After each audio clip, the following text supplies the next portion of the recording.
Hello guys, this is your friend and we are back with a new fanfic. Which is What If Naruto Married with Karin Uzumaki Hinata Hanabi Tween Girl Part 1. And if you enjoy this fanfic then please press the like button and subscribe to my channel for more fanfic like this. And now let's start the fanfic. Naruto glared intently at the Uchiha standing on the crystal waters of the river. The waters had finally calmed to a steady flow. The clashes of the weak versions of their attacks made the river fluctuate for quite some time. Just imagine the full power. Naruto stood tall in all of his orange-loving glory, his deep blue eyes glowing with animosity. The boy trembled slightly as he and his best friend continued the stare-down of the ages. Neither broke eye contact as they continued to gauge each other's power and strength, seeing as the two of them were nothing but power. "If we fight," Naruto suddenly began, "we'll both die." The river fluctuated once more as a great breeze of wind flowed down from the top of the bridge. Leaves flittered down covering the line of sight for both boys. The silence was unending, even with the shuffling of leaves and trees within the newfound wind. Sasuke continued his glare as his once black eyes began to dull out into a dark gray. But then, the last Uchiha shut his eyes and heaved a sigh, before smirking maliciously. "Then I guess." Sasuke paused and activated his Sharingan once the Zetsu began to rise from beneath the water. "I'll kill you before you kill me." With that said, Sasuke was sucked into the portal of Tobi and the two vanished into thin air with the Zetsu clones disappearing into the river.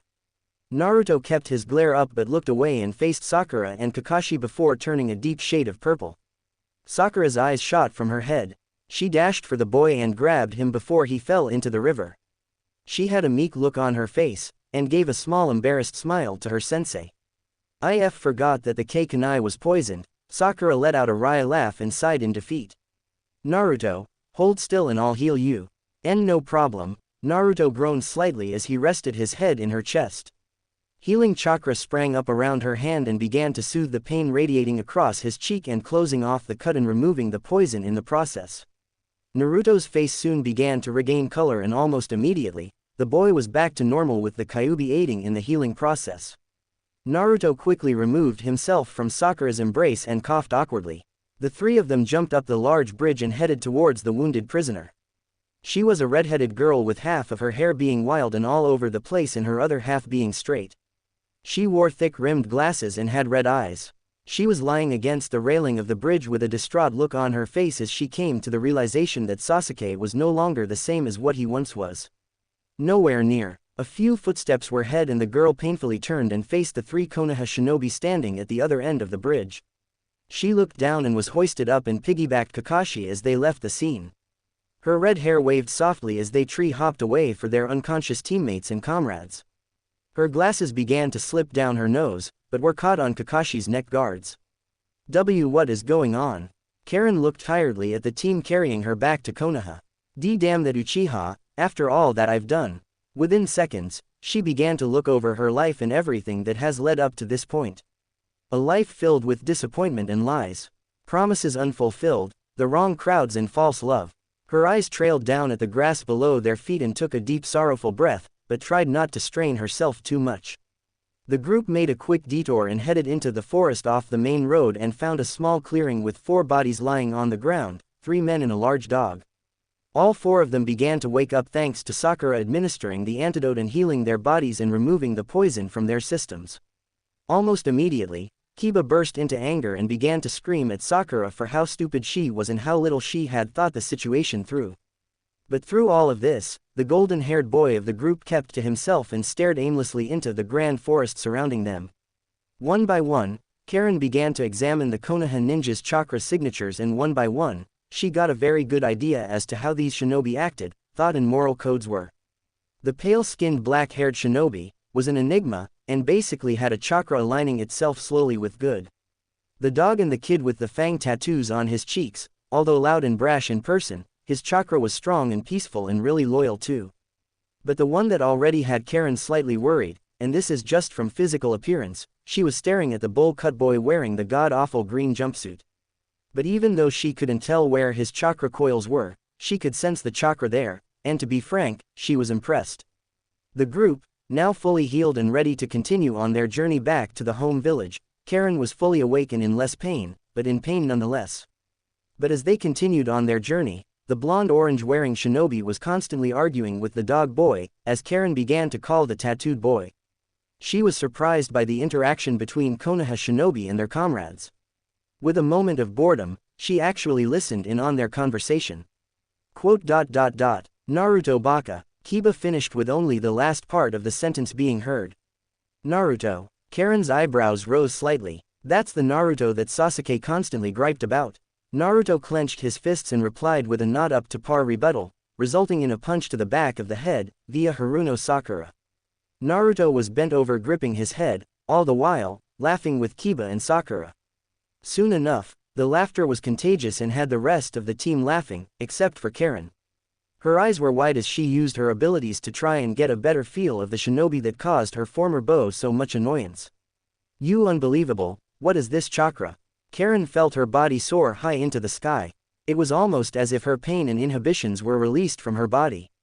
It's such, amazingly, peaceful chakra, never have I ever felt something like this. Karin tightened her grip around Kakashi and tilted her head into Kakashi's back, almost as if she was about to go to sleep, but there was a sudden darkness in the pit of her stomach as she continued to examine the shinobi. That darkness continued, and seemed to never end, pressurizing her into the pits of her mid. All around her, she felt the colors bleed into red and black. Karin looked up and around the blonde boy and found that he was surrounded by an aura that had eerie resemblance to a great nine-tailed fox.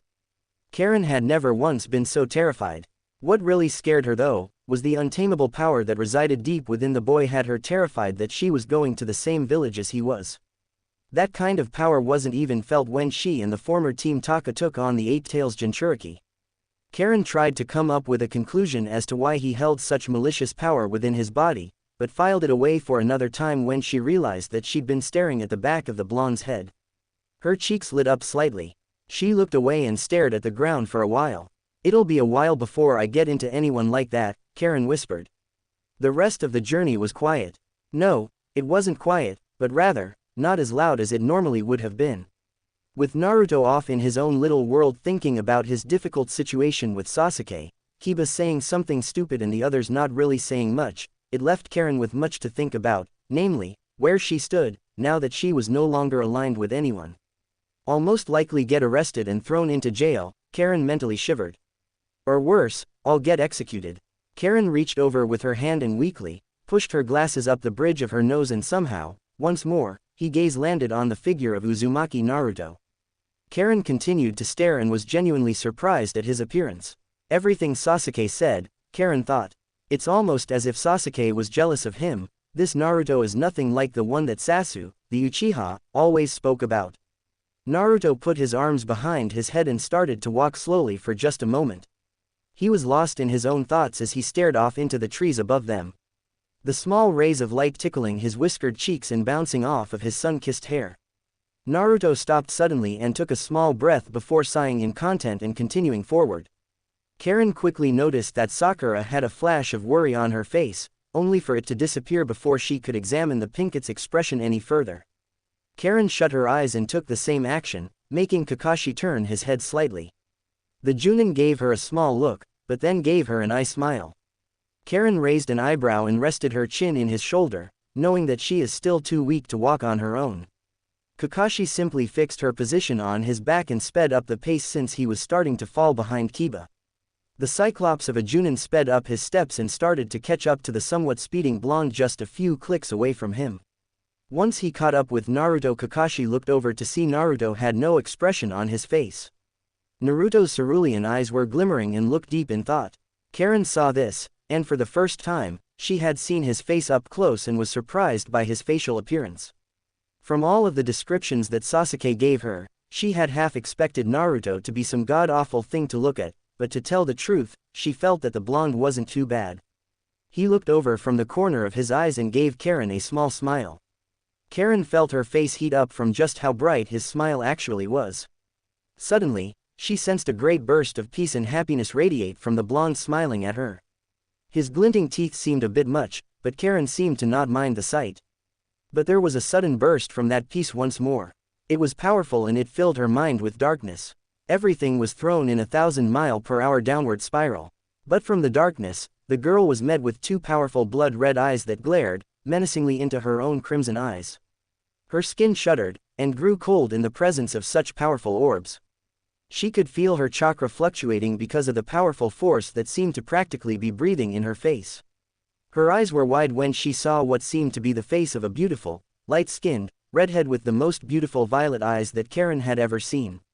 The image was seen in the center of the slitted irides of the beast glaring at her. The woman gave Karin a small smirk, and tilted her head as she looked at the red-eyed girl.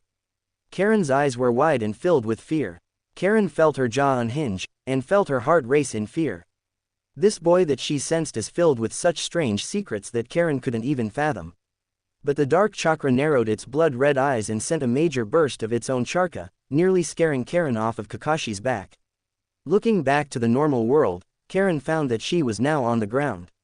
Sakura and the others were looking at her with worried expressions, despite the fact that she was an enemy.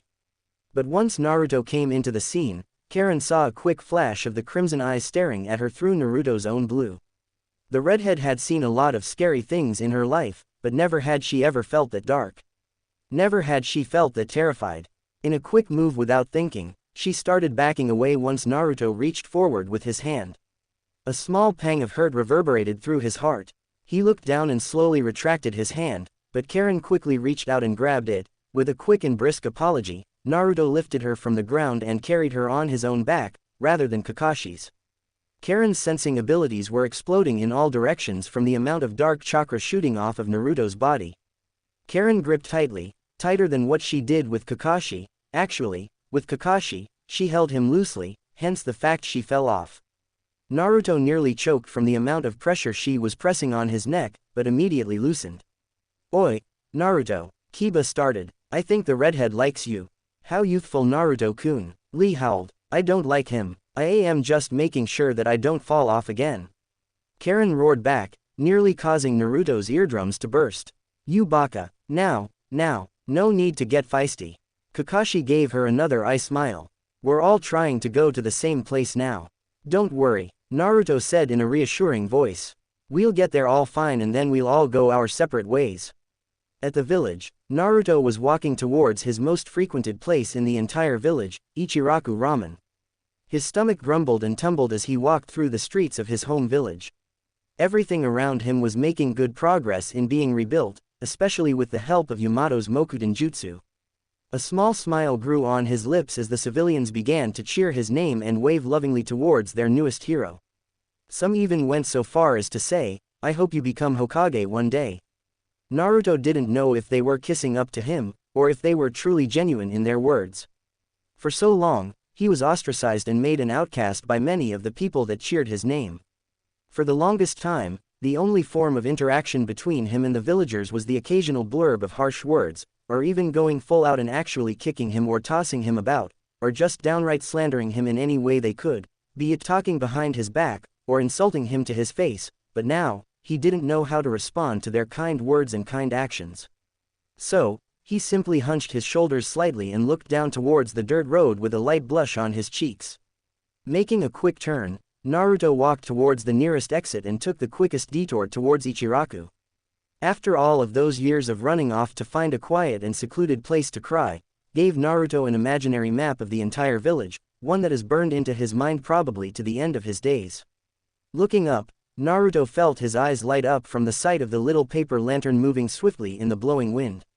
The new Ichiraku ramen stand was no longer a nice hut with cloth hanging over the front of the stand, but instead, it was its own actual restaurant with a large counter and multiple seats. The coloration paid a great homage to their favorite customer, by coloring much of the store orange and black. Naruto smiled devilishly and charged in, sliding the rice paper door open, completely forgetting his predicament, and jumped onto a stool with drool already flowing down the sides of his mouth. He slammed his hands onto the counter, getting the attention of Tsuki. 5 bowls of miso ramen. Naruto roared with a loud laugh. "And keep 'em coming, old man. You got it, Naruto." Tsuki started laughing and called the orders out to his ever-faithful daughter, Ayame, whom of which was working furiously with the order. Naruto sat in silence as the intoxicating smells of the wondrous ramen came floating into his nose. But, the wooden doors suddenly slid open. With Ayame and Tsuki in the back working on the orders, in came 2 Chunin that witnessed Naruto's battle with pain. They were surprised and actually relieved, it seemed, to see Naruto. Hey, one of them shouted out with a smile. It's the hero of Konoha. You're right, the other laughed. The elder one quickly walked up to a seat next to Naruto and pulled out a notebook. Please, honor me with your autograph. My son would love it if you did. Same here, my daughter would love it if you signed an autograph for her. The other shinobi joined in. Naruto turned red from embarrassment. Looking around for whatever escape he had, he tuned out the two shinobi and tried to listen in for whatever distraction he could take advantage of.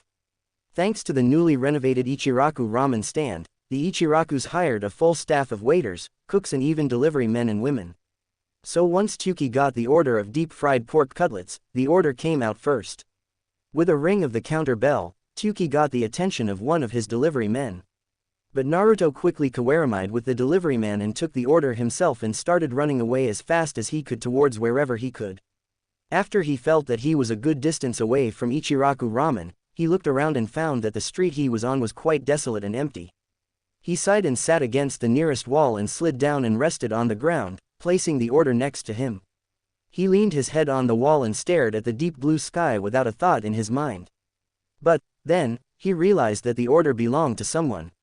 He frantically opened the casing and stared at the destination, the T&I department of Konoha Intelligence.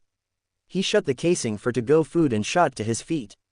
He looked up and found that the sun was still high in the sky, with a lot of time still remaining in his day. So why couldn't he play delivery man for the day? So, he took his sweet time making his way towards the T&I department building. Now though, the streets towards the building were empty. Almost no one populated the area. Naruto smiled slightly, but didn't let it show. The cheers and the kind smiles were something that was going to take time to grow on him, and he was sure of it. Naruto took a right and headed down a great hill and found that grass was already growing and tree saplings were seen sprouting from the flattened ground. Naruto smirked at the village and how well it was bouncing back from the invasion of pain.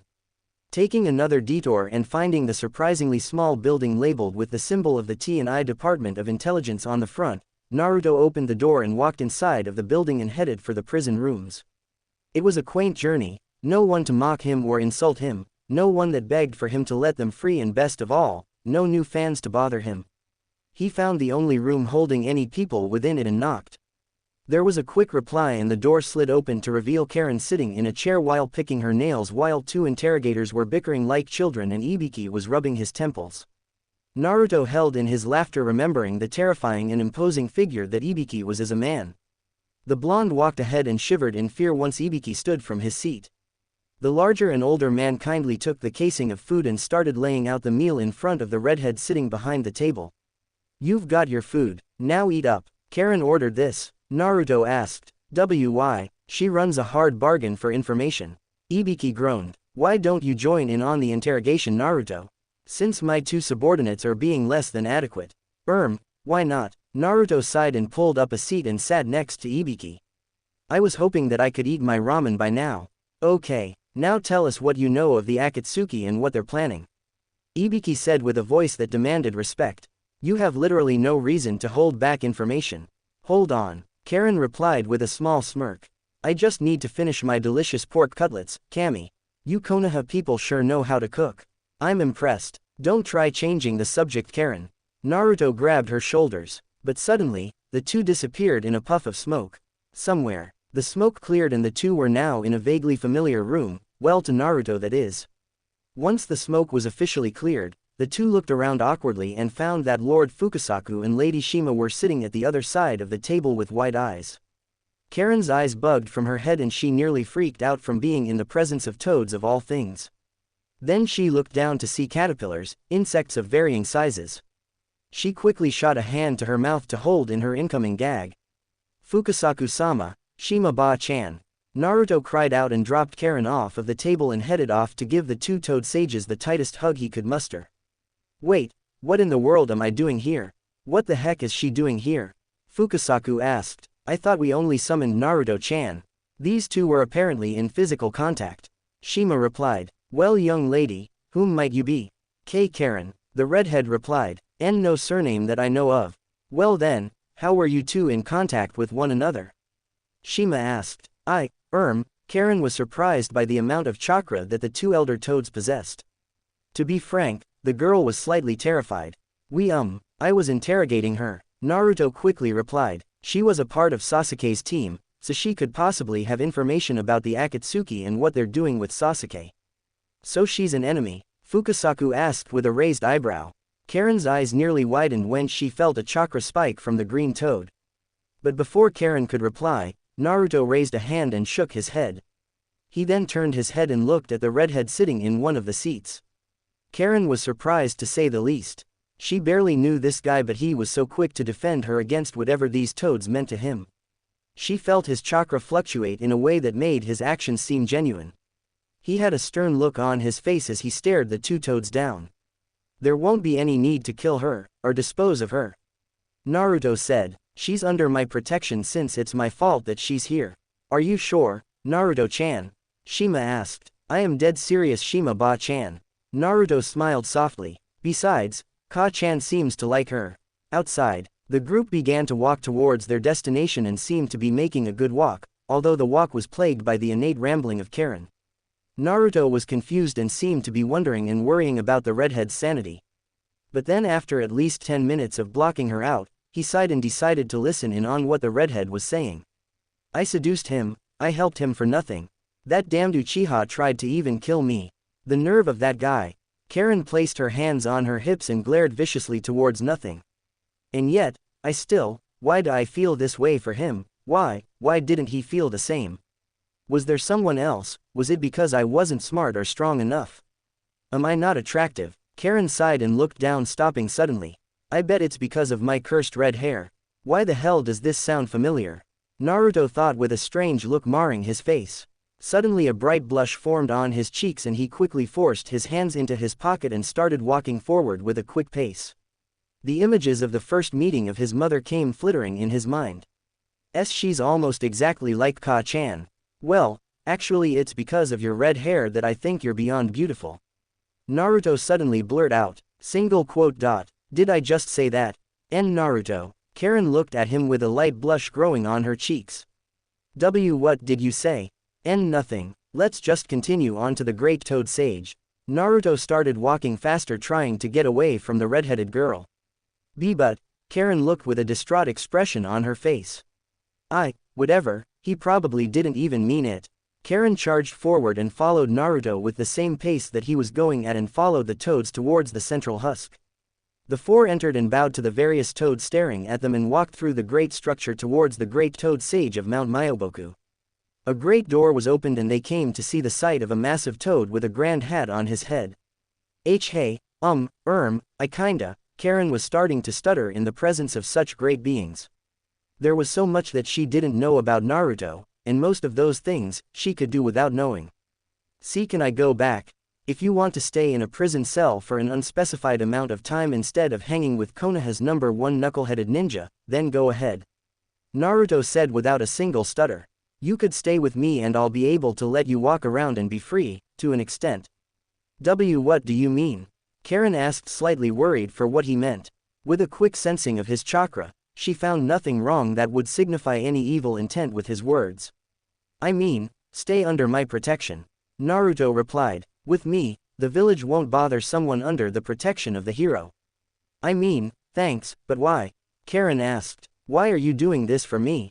You don't even know me. Does that really matter? Naruto asked with a small smile. We could get to know each other. Enemy or not, it doesn't matter to me. I guess, Karin sighed and walked closer to Naruto.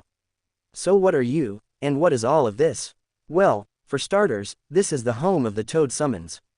I am the Toad Sage, the only shinobi Toad Sage alive.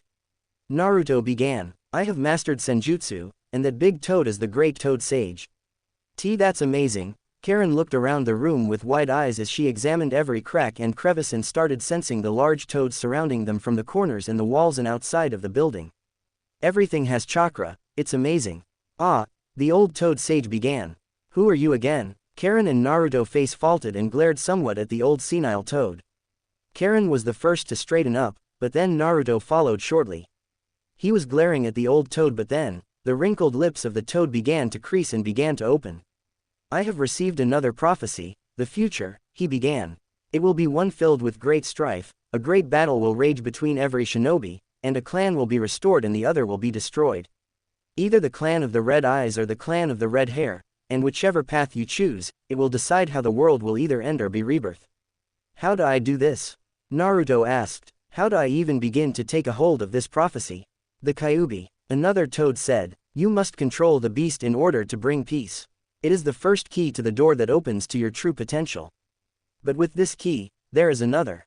The toad elongated itself and Karin nearly gagged at the sight.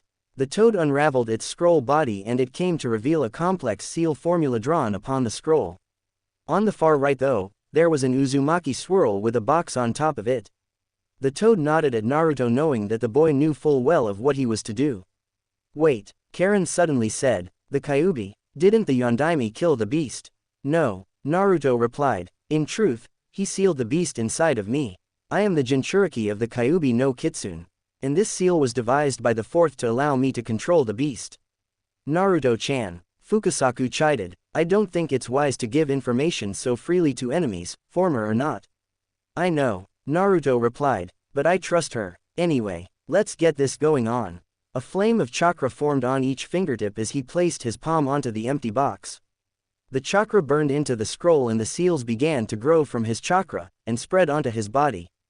Karin started to examine the sudden change and began to feel an overflow of chakra coming from the seal's power, almost as if someone's life force was being transferred into the boy. She could sense the chakra and she had to say, it felt vaguely familiar. Using her knowledge she started to think of whose chakra it was. But then thinking back to the conversation, Naruto said that the fourth created the seal. The chakra felt familiar because of the fact that the chakra belonged to someone she knew. Then she recognized it, the untamable fire within the chakra that showed off the different colors of the person's will. It was so powerful that Karin couldn't miss it. It was beautiful and it filled her with strength. She stared at the chakra flowing into Naruto's body and into his chakra coils. As she watched, she finally realized whose chakra it felt like. It felt like Naruto's. The warmth, the strength, the power, it was all there. There was no doubt about it. Was your father the fourth Hokage? Karin asked suddenly. The chakra stopped channeling for a moment, but only to resume. Fukasaku and Lady Shima narrowed their eyes at the redhead and started trying to sense her abilities through the use of senjutsu. But Naruto though, had a small smirk on his face when Karin asked. To hear people ask if the fourth was his father made him smile. Even though it's only happened a few times. He knew his father at least. Once the chakra transfer was over and the seals were changed and reformed, Naruto turned to face Karin and gave her a small smile. Tell me all you know, and I'll tell you what you want to know. Naruto smiled softly. I'm pretty sure you have one hell of a story to tell, and besides, Fukasaku Jiji and Shima Ba-chan need to trust you first. Where do I start? Karin asked. Naruto stared at the red-headed girl waiting for a response. Karin fixed her glasses and gave Naruto a nervous look inside before being led from the building and onto one of the giant leaves that surrounded the ever-twilight-bathed land of Mount Myoboku. Karin sighed, not one to really think of her life, let alone spill her story to people, but maybe, she thought, maybe, Naruto could be the one to take the pain off of her chest and listen. With Taka, or hubby, or whatever crazy name Sasuke had come up with at the time, Karin felt that none of them would give a rat's about her well-being, as shown on the Great Bridge. Her chest started to pulse in pain from the quick flash of what had happened just a few days ago. Then she realized it. That bastard fucking stabbed me. Karin roared. Naruto's eyes went wide and he quickly jumped back behind the two toads. His face was dark with fear and his body was shaking. The amount of malicious intent radiating off of the irate redhead was too much for the blonde to handle. He stared at her backside as she went off on a rant of how much she hates Sasuke and how much she felt that he was scum. But it was during this, Naruto realized how great of a butt she had, and not only that, she was more curvaceous than Sakura could ever be. Naruto stopped himself before he could continue with those thoughts. A bright, crimson blush formed on his cheeks. Darting his eyes to different directions, Naruto couldn't help but continue to stare at the great curves that Kami had blessed his protectorate with. The blonde suddenly had this strange feeling, almost as if Jiraiya was trying to give him applause. Naruto shook his head and started walking ahead once Karin had calmed down and walked by her side. Karin felt the burst of calm chakra coming from behind and looked over to Naruto. She gave him a small smile but looked away as he led her towards a bench and sat her down. Naruto plopped next to her and gazed off into the horizon of the homeland of the toads. It's so beautiful, you know, Karin said, verbal tick like Ka-chan. Naruto mentally noted, it reminds me of my homeland. Karin sighed and felt the calming chakra of the toads lying on their leaves and the chakra radiating off of Naruto. The land of grass, that's where I'm from. Land of grass? Naruto asked. Jiraiya of the Sannin, my sensei and I, traveled for 3 years, and never had I heard of a land of grass. Well, that's what I've always called it. Our country never really had a name, Karin replied, but it was a land filled with wondrous fields of green and oceans of soft, waving blades of grass. The earth was fertile for farming, and the wind was always cool. I bet if you ever went, you'd want to lie down in the grass and just let the wind take you. Oh, and how can even forget the people? Karin's face suddenly broke into a smile. They were some of the kindest I've ever known. They were sincere and genuine in what they meant, you know. Much better than what most of Konoha is, or at least was. Naruto replied, it seems you've had a better life than I did. So if you don't mind me asking, how in the world did you know of Sasuke? Well, it happened almost 4 years ago. Karin replied, it was during the Chunin exams here. What? Naruto's eyes were wide with surprise. He did not see this one coming. Well, this is what happened. Flashback. Damn idiot teammates, Karin groaned, leaving me alone to find food for our encampment. The nerve. Karin had a bag full of berries and sticks for firewood, and in her hand that the girl was dragging, was a rope that led to a tied-up deer that she had caught and killed. She looked around and fixed her fogged glasses and looked around and began to try and sense where everything was, only to get barraged by the hundreds of thousands of different chakra signatures that filled the forest. The signatures ranged from animal to human, to animal once more, only to go to some strange creatures that Karin had never even sensed before. Suddenly, there was a deep guttural growl coming from just ahead. The ground shook slightly, causing Karin to yelp in fear once the source of the growl was seen. It was a massive bear with teeth just as large.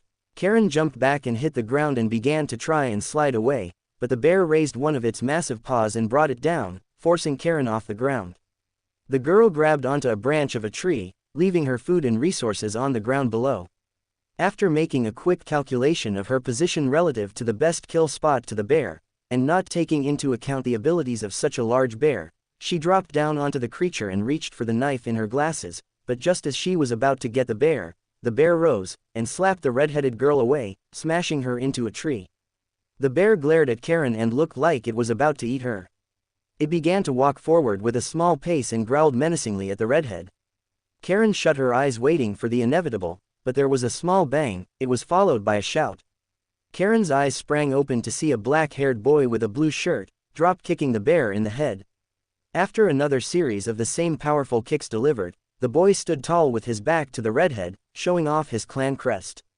What's your name? Karin asked out, her voice meek from the near prospect of getting eaten. Sasuke. Uchiha Sasuke. Once those words left his mouth, the black-haired boy took off into the forest, leaving Karin behind to her own devices. Flashback over. That's interesting, Naruto said. What happened to you after the exam? I ended up becoming Orochimaru's top scientist, and I'm only 16. Karin laughed. But the things I had to do. Don't go into detail, Naruto made a quick reply. I don't want to hear about how Orochimaru likes to gush over children. Karin suddenly shut quiet. Naruto looked around thinking that he had just said something stupid. He started to feel slightly awkward, but then, Karin started shivering. Naruto was about to place a hand on her shoulder, but she shot her head up and burst into hysterical laughter. Naruto's eyes were wide with fear, and the boy started to slide away. Wait, that's just the funniest thing I've heard in a while. Karin laughed. She began to laugh so hard that tears began to fall from her face. The redhead began to cry harder than she laughed. Soon enough, Naruto realized that she was actually sobbing. The blonde quickly grabbed her and held her tightly and began to whisper softly, in hopes of that being able to calm her down. Her body trembled as she wept into his shirt. Naruto, under different circumstances, would have bolted off towards Kami knows where, and would have left the girl here, but he had a good understanding of who she was and what she's been through. Though not as smart as he would have wanted, but not as dumb as everyone thinks, Naruto understood her. For a girl that's been doing experiments on people for a long time and working alongside some of the scummiest people on the planet, and even joining up with the Akatsuki, Karin was probably on the verge of breakdown. The catalyst was Sasuke stabbing her through the chest with his Chidori spear. I've tried so hard to be good at something, Karin continued to weep. But whatever I was good at, it was either morally wrong or it was just for my body. Wait, Naruto sat Karin up and stared into her crimson eyes. What do you mean, Sasuke? Karin started, but quickly stopped herself and looked away as tears began to sting in her eyes once more. That fucking Tem, Naruto growled and gripped the bench. No, I wanted it though, Karin quickly replied. I was naive and I was just so stupid all this time. Doesn't mean that I'll accept it, Naruto replied. After hearing this, you are definitely going to stay with me for a while. What? Karin asked with a tilted head. I don't want anything to happen to you, at least anything bad. Naruto replied with a heartwarming smile. I can tell that you've been through a lot of shit, it's okay though, it's because well, I have too. What do you mean? Karin asked while resting a hand on Naruto's shoulder. Wasn't your father the fourth Hokage? I'm a Jinchuriki, Naruto replied. For the longest time, I was hated, despised, ostracized, insulted, everything that you can think of. I didn't even know who my parents were. No one knew who my parents were except for the old man third Hokage. Why didn't he tell you? Karin asked with a deep glare marring her face. I swear he did it to protect me. Naruto interrupted. My father, as I'm pretty damn sure that everyone knows, was a powerful man, with powerful enemies. To tell you the truth, I understand what the third was thinking when he didn't tell people or me of my heritage. But, still, he could have at least put you in an orphanage or in foster care. Tried. Didn't work. Naruto frowned. They kicked me from the orphanage. No one would take in the demon as their foster child either. So I lived alone in a stinky, rotten, rundown apartment. My room only looks good because I constantly cleaned it to make sure it didn't remind me of the situation I was thrust into. The pain of loneliness and the heartache of having no family, it's only made me and molded me into who I am today, so I wouldn't change that for anything. You wouldn't give up being an orphan with no family for having a family? Karin asked with a raised voice, but Naruto only shook his head. I wouldn't. Naruto gave her a look. I did, you and we wouldn't have met, and you would probably be on death row by now. Sad to say this, but I probably wouldn't even have the same will and drive as I do now if I had a family. I think I understand you a bit more, Karin said with a small smile. So, onto a better note, for how long are we going to be staying here? I don't know, Naruto replied. Naruto-chan, Karin-chan, Shima said suddenly, you two can leave now. We've received the perfect amount of information. We'll reverse summon you two back to Konoha. In Konoha, with a pop of smoke the two reappeared in the prison cell with Ibiki rubbing his temples while the two other interrogators were arguing with each other once more. Karin felt a small smile grow on her tear-stained cheeks at the interaction between the Konoha shinobi. With a quick peek at their chakra signatures, they felt warm like Naruto's but nowhere near the same level. Ibiki gave the redhead a stern look before he reached behind his belt and brought out some handcuffs. Naruto saw this and quickly entered Sage mode and three clones burst into creation and grabbed Ibiki in his handcuffs while holding down the other two interrogators. Naruto's toad Sage eyes stared at Ibiki with a powerful gaze. But before any words could be said, the door opened from behind and in walked Tsunade with Naruto at her side. Ibiki, there's no need for cuffs, the woman said with a kind tone. Naruto has taken the job of keeping her in line. Are you sure, Tsunade-sama? Ibiki asked. Of course. Now then, Karin, Naruto will take you to his temporary home. Tsunade nodded to the people of the prison room and Karin bowed deeply to the woman before hurrying out of the building. Once on the street, she and Naruto walked side by side with the people staring at them with confused faces. Naruto wasn't surprised. Karin hasn't been seen before, but he was also pretty sure that he would get a mouthful from Sakura, should she find out that Naruto was now caring for Karin. Naruto gave a small laugh receiving a glance from Karin. The redhead simply shook her head and rolled her eyes in response. Karin smiled at the blonde and started to walk at a slower pace to stay at his side. You know, I think I can start to like this setup. With a short, but somehow long and not so boring journey made, the two arrived at Naruto's temporary living quarters. As a sign of thanks from the construction corps of villagers, they made him a great condo and replaced all of his former furniture and belongings with even better products. His sinks and refrigerators were top of the line, his toilet was top of the line, even his damn shower was top of the line. His floorboards were no longer just wood but instead tile. He had beautiful carpets strewn into the floors for a more comfortable walk. Karin was surprised by the scene and looked to Naruto, half hoping that his heartbreaking story of being a pariah in Konoha was fake, but Naruto simply shrugged and headed straight for the couch and unzipped his black and orange jumpsuit jacket, revealing a black skin-tight shirt that showed off his well-defined muscles and toned body. Karin blushed a mighty storm, and quickly looked away. "Wait, if you're going to stay on the couch, where am I going to sleep?" Karin asked. "Why, the bed, of course." Naruto replied without even looking up. I can't do that." Karin looked in awe. "It's why you're home, I see, can't impose." "I don't really care." Naruto slid out of the couch and walked up to Karin with a playful smirk on his face. "What are you, Karin yelped out with a bright blush growing on her face as Naruto swept her off of her feet and into a bridal-style position. Karin's face was soon enough, just as red as her hair.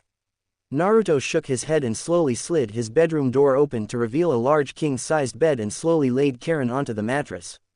Karin was surprised with the cleanliness of the bedroom and quickly surmised that Naruto doesn't really spend much time in this room. "You know, this is actually the first time I've ever even touched this bed," Naruto whispered. What? Why?" Karin looked at him with an incredulous look. "This thing feels amazing. I'm not really one for material possessions, or even nice things for that matter." Naruto replied and sat on the bed as Karin moved over. "This place is a bit too much for me, you know. I'm just not really used to having so much." "Don't worry, Naruto. I'm pretty sure you'll get used to it someday." A few weeks later. For the past few weeks, Naruto and Karin were practically inseparable. They lived together and Karin had no idea where to go, so it was understandable. But they didn't just go anywhere. They went to Ichiraku Ramen and to different places that are frequented for couples. Many of the villagers began to get a hunch that Naruto and the redhead of Konoha were starting to fall for each other. Though a bit too soon in their quite fragile friendship to be thinking like that, Karin couldn't help but think that way. Naruto was kind-hearted, smarter than what he let on, and a hell of a lot stronger than what she originally thought. But the thing Karin loved the most, Naruto let her have his bed, while he slept on a couch. Though that sounds mighty selfish, Karin actually, for the first few days of them living together, argued with the blonde to let her sleep on the couch rather than on the bed for once, but Naruto simply replied to the effect of saying, "You're a guest, I can't do that to you." Karin, at the moment she gave up asking, realized that Naruto was probably one of the most hard-headed idiots she's ever met, and to be frank, it aggravated her at times. His idiocy, though, was one of his major flaws that drove the bespectacled girl up the walls. Though he was smarter than what he let on, he was still an idiot. But at least he was a kind-hearted idiot.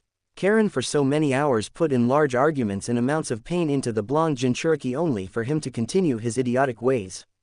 But returning to the bed, even though the bed was nice and soft, and surprisingly comfortable, Karin struggled to sleep a lot, because of the change of lifestyle and the change of crowd. Normally, she'd be fucked to sleep or not even sleep because she'd be moving around with Taka, or hubby or whatever Sasuke felt like naming their group. Some of those dreams turned into very vivid nightmares. But Naruto's calming, peaceful and loving chakra always filled her mind and her heavy heart, forcing those dreams away and filling her dreams of him. The peace of being with Naruto for the past few weeks made Karin rethink her life, and now, she was definitely starting to fall for the hero of Konoha. How could she not? Karin was also becoming friends with a few of the Konoha 11, while slowly making her way to becoming friends with the more influential ones in Naruto's life, namely, Haruno Sakura and Hyuga Hinata. Upon meeting Hinata, Karin could sense the amount of love in her chakra being directed towards Naruto whenever they were seen together. Karin could see how obvious it was that Hinata was in love with Naruto, and from what the redhead had found out, Hinata confessed her emotions for the blonde, but Naruto either didn't reciprocate the feelings or just didn't bring up the subject again. Karin, though, was surprised by the obliviousness of Naruto when he didn't realize how obvious Hinata's feelings were for him. But Karin had to say, though, of all of Naruto's friends, she felt that she hated Sakura more than the rest. Sakura, upon their first meeting since Sakura healed her at the bridge, the Pinkett immediately interrogated the redhead about the reasons for why Naruto was taking care of her. Karin defended herself from the prying Pinkett, but Sakura didn't let up, showing Karin that Sakura held the same stubborn will of Naruto. Within minutes of the interrogation, the two of them blew up into a great screaming battle, with both releasing their inner personalities. Karin during their argument showed that she held the same super strength that Sakura did. Sakura got too violent with the argument and punched down on the ground, shooting up a large amount of earth and rocks from the training ground while Naruto was staying away from the volatile redhead and Pinkett. He hid in a tree, remembering Sakura's inhumane super strength from training and worried for Karin's health. But just as Sakura rose her fist from the ground, Karin rammed her fist into the ground, splitting the training ground in half, launching dirt and boulders high into the sky. Naruto had nightmares of the event for a few days. The poor boy was launched from his branch of safety and landed on the ground below to face the hailstorm of falling stones and boulders falling from the sky above. Naruto had a quick glance of Karin and shivered at the sight. Karin's face was dark as a malicious smile was spread across her face and her glasses were covered in lens glare. Oh, that day brought smiles to the redhead's face every time she thought of it. But now, she was sitting in the hospital getting processed into the hospital core. Karin sat in silence and read a special copy of Ika Ika Tactics. She had her face buried in the pages in the book, receiving estranged looks from other nurses and med-nins. Karin paid no attention to them, seeing as she was completely engrossed in the contents of the smutty novella. But her mind was on her wonderful roommate and guardian. The blonde was at times, she had to admit, a bit of a handful because of his outgoing persona, but she could honestly say, he was a great person to be around. Karin sighed though and looked away, remembering what he said at Mount Myoboku. Even though it was so unimportant, it made her heart flutter. He had called her beautiful because of her red hair, the same red hair that she seemed to despise more than anything else in the world. Another smile formed on her lips. She unconsciously slid a hand through her red hair and fixed her brown-framed glasses and continued to read. Little did she know though, Naruto was going out of his way to make sure that she felt accommodated in Konoha. The blonde hero was in the Hokage Tower having a grand debate with Tsunade to allow Karin some privileges. Ba-chan, Naruto said once again, if we're going to help me train and tame the Kyuubi, then don't you think having a censor like Karin with me to make sure nothing wrong happens? I would love to do that, Naruto, but I can't just let a prisoner, protectorate of the hero or not, waltz freely around the world. Tsunade replied. But, come on, Naruto quickly replied, the moment I leave her, who knows what's going to happen to her? You think I haven't thought of that, Naruto? Tsunade reprimanded. The only choice is to throw her in jail. No, Naruto growled. I made her a promise that I wouldn't let anything like that happen to her. I know that, but you need to think of this from my perspective. Tsunade pinched the bridge of her nose. Let me give you a basic overview of her rap sheet. I already know it, Ba-chan. Naruto sighed in exasperation and sat up from his seat. She told me already. Then you should know why I can't just let her leave and come with you. Tsunade replied with a stern expression. She could, for all we know, could be a spy working for Orochimaru that purposely got herself captured. But I know she isn't. Naruto replied. Naruto, Tsunade's eyes were wide. Are you falling for her? What? Don't be absurd, Ba-chan.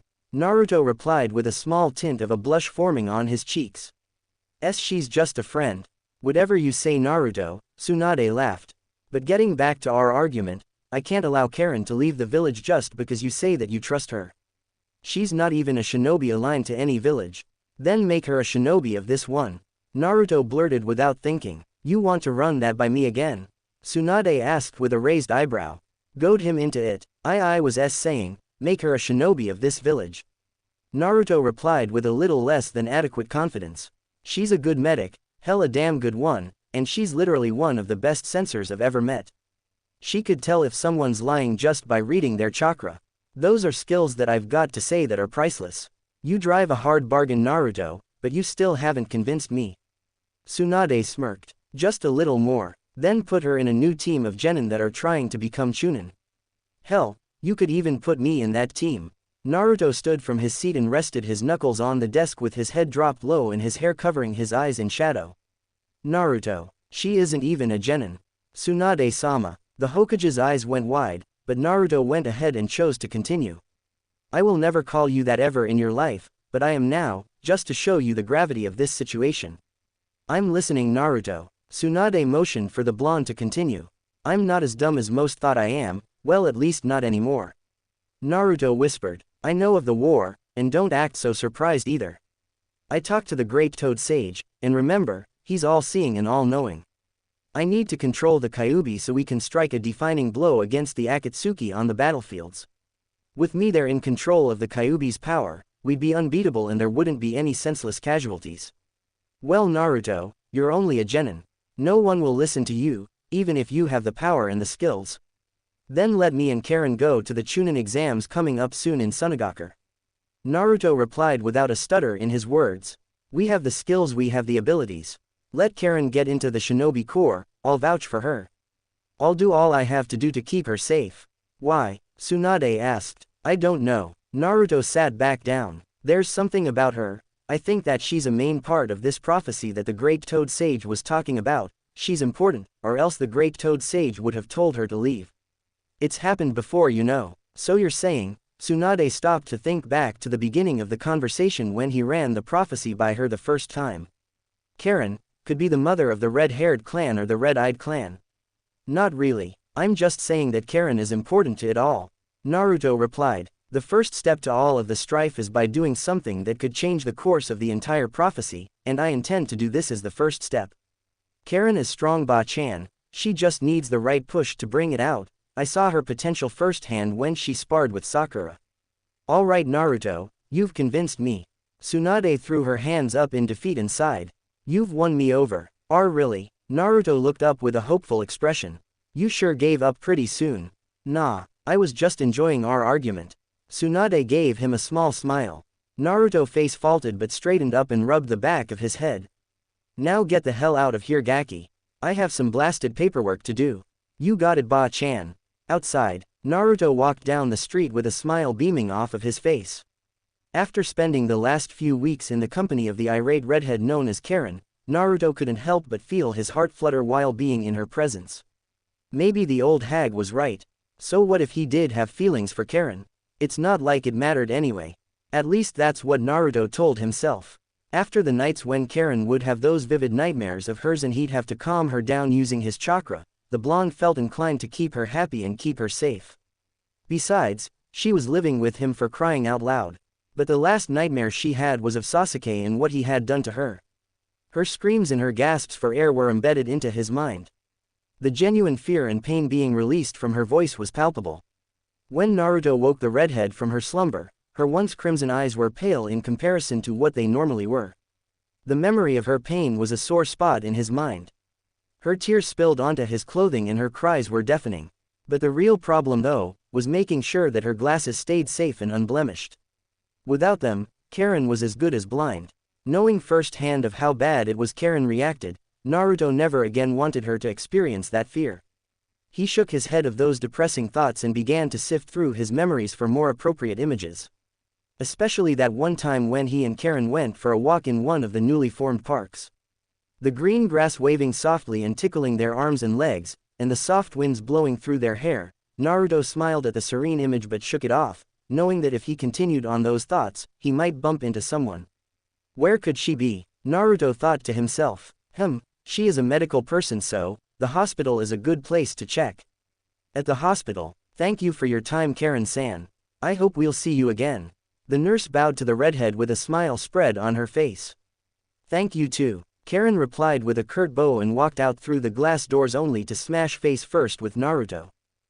Holy shit, Karin screamed out. Naruto looked up to see Karin with eyes as wide as plates and her glasses just a few feet away on the sidewalk. Karin frantically felt around the sidewalk looking for her glasses, but with no luck. The blonde saw this and held her still just before she began to hyperventilate. Naruto reached over and grabbed the glasses from off the ground and slowly slid them onto her face. Once the glasses were slipped on, Karin's world became clear and filled her irides with the most beautiful scenes she's ever laid eyes upon. Naruto was sitting in a golden light, with clouds floating above them and the sun glimmering on his tanned skin. His hair waved over his Hitai-less forehead and flittered over his right eye from the wind blowing through their faces. A bright, face-splitting smile was spread on his face. Karin couldn't help but feel a blush forming on her cheeks but quickly pushed the blonde away in an attempt to keep her dignity. Naruto was confused but stood up and pulled Karin to her feet. The redhead quickly ran a hand through her unkempt half of hair and made a failed attempt to comb it straight.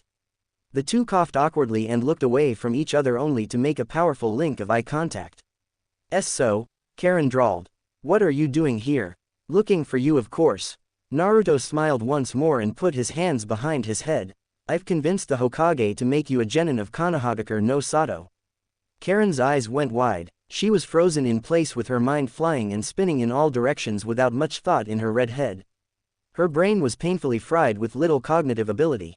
Her head tilted slightly with her mouth parting slowly only to close like a gaping fish, almost as if the information had stolen her ability of speech. You're going to get processed into the shinobi corps. Naruto smiled. It was thanks to me that you are able to walk around the village without the need to have me watch your back from those in the village that want you gone. Thanks, Karin gave Naruto a nervous smile. But, I kinda wanted to get away from the shinobi life, you know. Oh, Naruto felt his heart crack for just a moment. I see. Karin's eyes went wide for a moment when she felt the sudden change in emotion. His chakra seemed dark, almost as if it was depressed, heartbroken. Karin looked back at Naruto and placed a reassuring hand on his shoulder and gave the poor boy a smile. Naruto saw the look in her eyes, they were genuine with her actions. Karin didn't mean to hurt the boy's feelings, but she just needed Naruto to know that she didn't feel it. And Naruto, Karin sighed. Alright, here's what I'll do. You go off and train and I'll have to think this whole ordeal over, alright? You sure? Naruto asked. You'll think of it, of course. Karin gave him a warm smile before sliding her hand off of his shoulder and walking off. I'll see you at home. Naruto watched her walk off down the road and towards their home. Their home. Naruto smiled and looked off towards the sun. He liked the sound of that. To finally come home to someone, even though that someone was just a friend. Just a friend, huh? Naruto laughed softly and looked off towards Karin's fleeting silhouette, her bright red hair blowing in the wind as she took each step. With each descending move, her hair jumped just a few millimeters.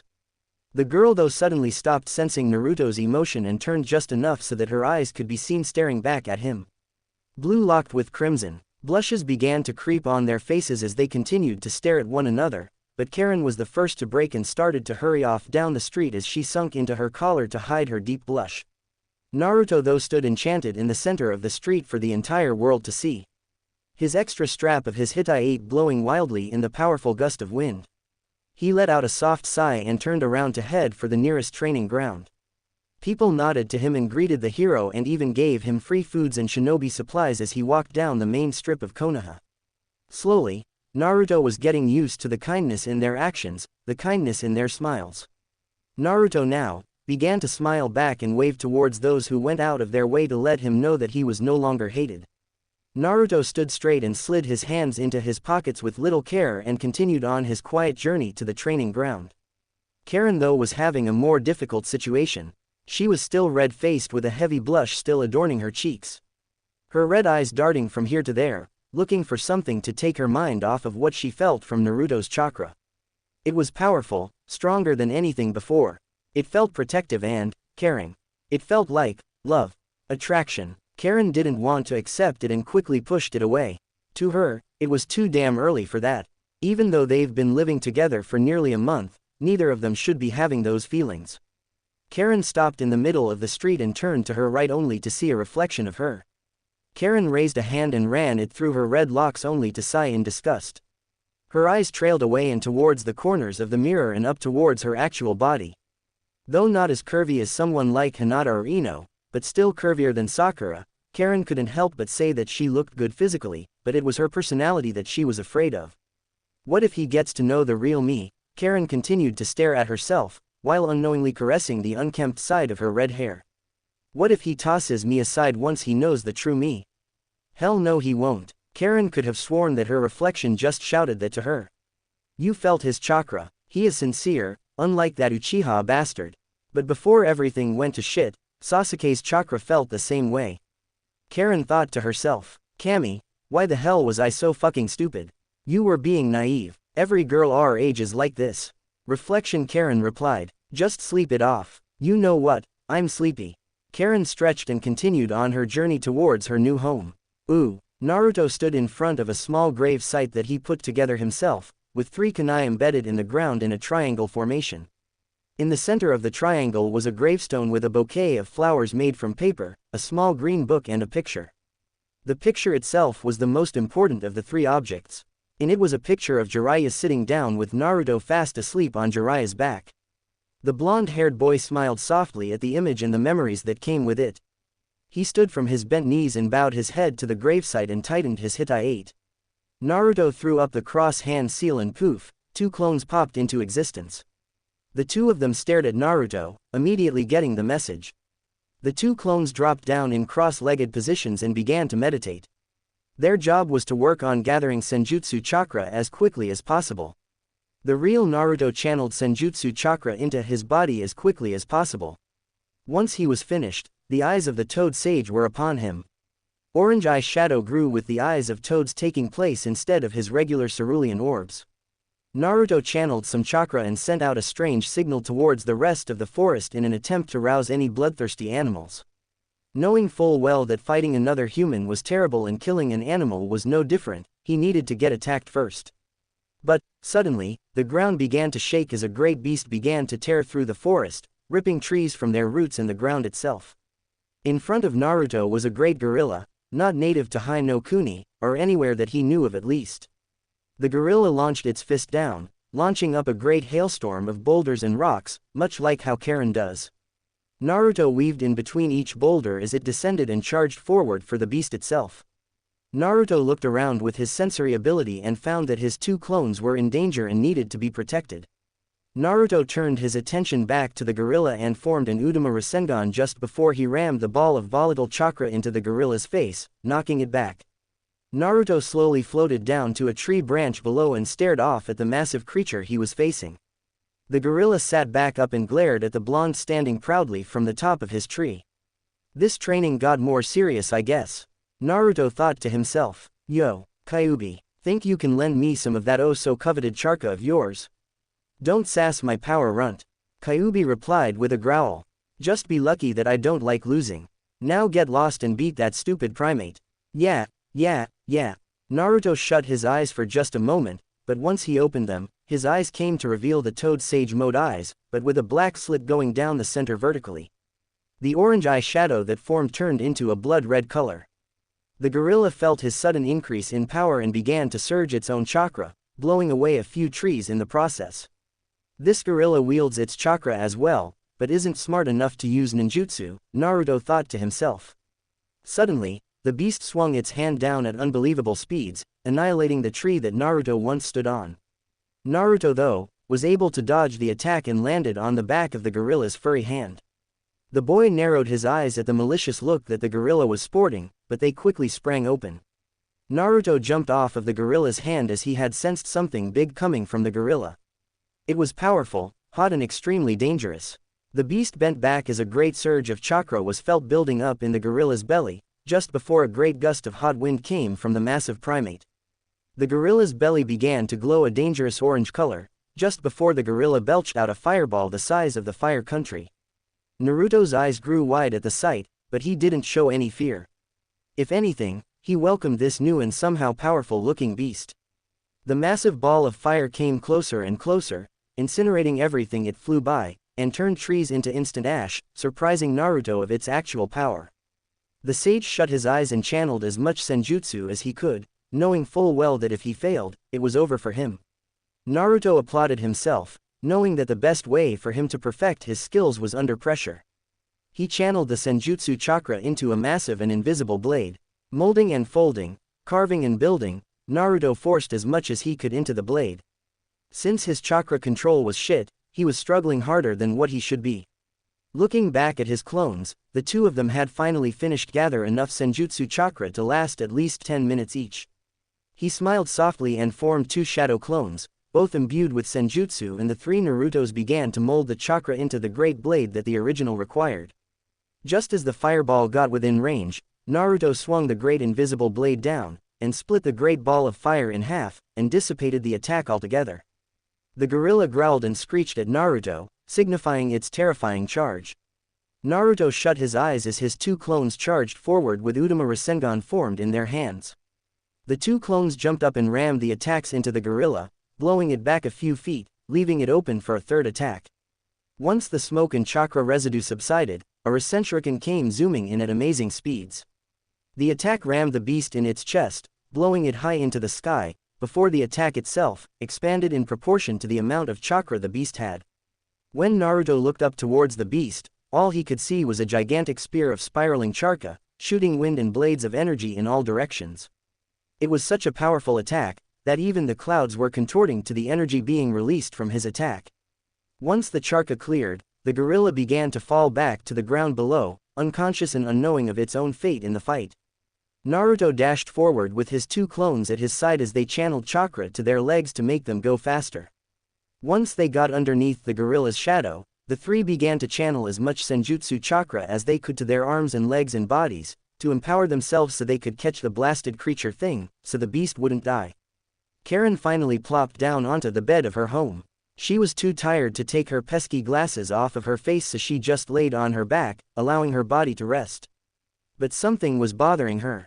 She rolled up her sleeves and traced her fingers on all of the tooth marks and bite scars that Sasuke left on her body. She raised her arm and examined the different patterns and random placements. It never ceased to surprise her that Naruto hadn't found out about her abilities yet, or her scars. There were some that she didn't feel that she could explain. Some scars on some places that were meant for the eyes of her lover. She shut her eyes and growled fiercely and pushed herself further up the bed and rested her head onto the soft and comfortable pillows at the head of the bed. She crossed her bare arms over her chest and let her mind drift. The sudden smell of fire filled her nose. It was powerful, overbearing. She shot her eyes open to a sight that sent shivers down her back. The entire village was ablaze. Standing in the center of the fire was Uchiha Sasuke, drenched in the blood of his former comrades. His Sharingan blaring for all who dared to stand up against him. He glared at Karin, but then, the glare disappeared and was replaced with a horrific smile. Ooh, Naruto had successfully delivered a pounding on the gorilla and managed to beat it back into the forest. He left his two clones to train in gathering senjutsu chakra faster as he headed into the village. He had his hands behind his head with a calm look on his face, but with sweat pouring off of his cheeks. He looked down at his clothes and felt the need to gag at the horrific smell they had. You know what, I'm going to go home and change first. Naruto frowned but shrugged. He jumped up into the air and landed on one of the rooftops and bounded towards his wooden condo, with a big smile spread across his face. He landed at the front steps and was quickly greeted by the valets and the bellman and was led into the building. Naruto nodded and gave the two a generous tip and hurried off to his room. It was a quick run up the stairs, all 30 flights, and Naruto reached his penthouse level and swung the door open to reveal nothing out of the ordinary, almost as if Karin came and went straight to sleep. The blonde shinobi tiptoed towards his room and peeked into the bedroom and smiled softly at the sight. Karin was fast asleep, and even had a small snore. He opened the door fully this time and slowly slid into the room completely silent, using the skills he used to sneak around bullies during the night as a child. He pulled his dresser open and drew out some casual khakis and a black dress shirt. He backed out of the room and clicked the door shut as quietly as he could and changed in the living room of his condo. After checking himself out in his mirror, he made a soft click at himself and headed straight out of the door and back down the 30 flights of stairs and back onto the streets of Konoha. He looked up to the sky and found that the sun was going down and the nighttime scene was soon upon the village. He smiled and trudged off through the streets as he admired everyone and everything he came across. The more he enjoyed everything, the less hatred and burden he felt. With each step, he thought of his role in the coming role, and with each passing smile and compliment, he felt the inhibitions wash away. He looked up once more once he noticed that one of the street lights flickered on. The sky was bathed in a beautiful maroon hue mixed with a slight crimson, almost the same color as Karin's eyes. He couldn't help but feel his lips curl at the thought of his roommate and protectorate. He slid his hands into his pocket and walked off to nowhere in particular, but just as the night scene of Konoha kicked in, the hero of Konoha was stopped all of a sudden by the blonde bombshell of Konoha, Yamanaka Ino. Naruto. Ino called from behind the blonde. Where are you going to? Ino jogged up to Naruto with a slow, tentative pace, almost as if she were trying to seduce the toad sage. Naruto's eyes grew wide as blood shot to his nose. Ino was wearing a beautiful, but thin shirt with no discernible bra underneath to hold back the bouncing nature of her breasts. A blush as bright as the moon above them grew on Naruto's face the longer he kept his eyes glued onto the blonde bombshell making her way to him. And nowhere, just looking for some place to eat. Naruto's face flushed deeply. Ino seemed to not have caught the slip. Really? Ino smiled softly and locked her arm with his. Let's go somewhere. I'm off from work, and Sakura has to work extra at the hospital, you know. I'd love that. Naruto smiled. So where do you want to go to? Ichiraku ramen, Ino asked with a sly smile. How does that sound? Doesn't seem like a very Ino thing of you to offer up, Naruto said with a narrowed eye. Does that really matter? Ino asked with a smile. It's ramen. Well, that does sound really nice. Naruto broke into a faux thinking pose. I suppose we could get ramen. Well, stop supposing, because that's exactly where we're going. Ino smirked and began to walk at the same pace as Naruto. Naruto, though, not one to really check out a woman's assets, had to say, in all honesty, Ino was downright one of the sexiest girls he'd ever met. That long blonde hair and her sky blue eyes kept his eyes hooked, but he couldn't forget that body that Ino was blessed with. Her curves were definitely better than Karin, and Ino seemed to have an even better athletic build. Then again, Karin has lived underground for much of her life doing experiments for the pedophile. Naruto looked into his memories and wondered why he was so attracted to Sakura for all these years, when here, Ino was definitely all over him. During their calm walk, Naruto began to think of Ino's skills compared to Sakura, hell, even Karin as well. After a good few moments, he quickly realized that Ino, so far, is the most useful of the three. She had an arsenal of powerful mind techniques, and was also the most beautiful of the three. Though Naruto would probably never say that to her or anyone but himself, the boy couldn't help but think she was the most beautiful girl he'd met, despite her flaws as being one of the loudest, meanest and rudest women he'd ever met. If only she could change her personality just a tad bit, Naruto felt that he'd find her attractive. Naruto's eyes suddenly started to trail down from Ino's bangs and down to her collarbone. Right, Naruto? Ino asked. Oh shit, I wasn't listening to her. Naruto's eyes grew wide for a quick moment, but he quickly straightened up and let out a meek, of course. Seriously, right? Ino began to laugh. I knew that you would be the perfect person to rant to. Oh shit, nice save there, Naruto. The blonde shinobi sighed in relief. You know what, I think I should start learning how to read people's lips. Ino went off on another rant about assholes at her work and bitchy people at the hospital. Though her style of ranting and complaining had a vague resemblance to Karin and Kushina's ranting, Naruto found it boring. She complained about this and that, but at least her voice wasn't as loud as it normally was, or else it would have gone from boring to annoying. They made it to Ichiraku and got themselves a nice booth and ordered their normal amounts of ramen, with Naruto having about 20 bowls and Ino having about 2.5. They ate enjoying each other's presence and had very little care in each other's eating styles. Naruto chose a more manly way of eating and started slurping his noodles in every direction, while Ino, she ate like a starved pig, with ramen broth shooting in all directions. People eating around them gave the two blondes of Konoha estranged looks, and some even left because of their commotion. But neither blonde gave half of a rip. They were enjoying their time together. Once Naruto finished his bowl, he slammed it down, pretty much at the same time Ino had finished hers. Naruto and Ino looked around awkwardly and found that everyone was staring at them. Ino and Naruto's faces grew hot and red from embarrassment, and the two turned to each other.